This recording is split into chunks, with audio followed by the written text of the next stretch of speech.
新聞一開始，先看國防特別條例草案，立法院是今日特別第4屆調野協商。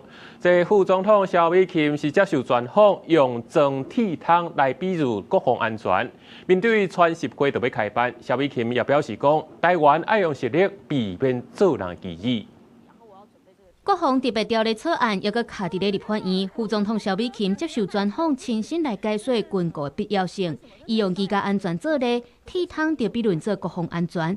以預算新台票1.25兆分8檔編列來看，每一個人平均大約6000外塊。強調國防支出唔是咧黑白壓錢，是為着要讓入侵的困難度更較懸。即便有人覺得我家裝鐵窗不好看，我要用別的手段要用保全，要用這個監視器。當然，有些人覺得我1年花6000多塊錢來捍衛我的安全，我還是嫌太貴但是對很多人來講，生命是無價的。蕭美琴強調，面對區域安全的風險升懸，台灣就要建立多戰處的協作能力。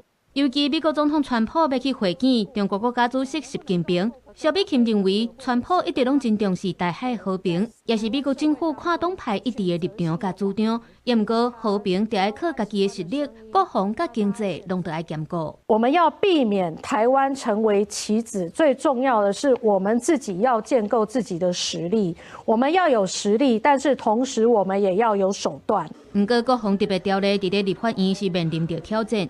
初六要進行第4屆的調野協商，也毋過國民黨團內部的意見煞是超白平。黨主席鄭麗文主張3800億加元的版本，毋過黨團是認為基層支持的8000億版本較好。黨中央甲黨團的態度是無相同，並不是所謂金額的問題。那對於這個各種版本，大概最大的共識就是一定要有發價書。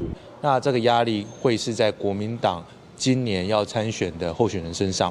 那至於他要用什麼方式扛，我不知道。那國民黨佇民眾黨這邊也傳出有準備2個軍購案的版本，包含第一批4000億，擱再加上第2批8000億。副總調王安祥強調會同意軍購案，因過軍購的項目已經有部分調整，希望有明確的數字了後再擱來編預算。面對外界針對1.25兆預算的質疑，蕭美琴是用鐵桶來比喻防衛成本甲安全的價值。不過，佇國會，哪裡8、3方也是攏有家己的堅持。記者綜合報道。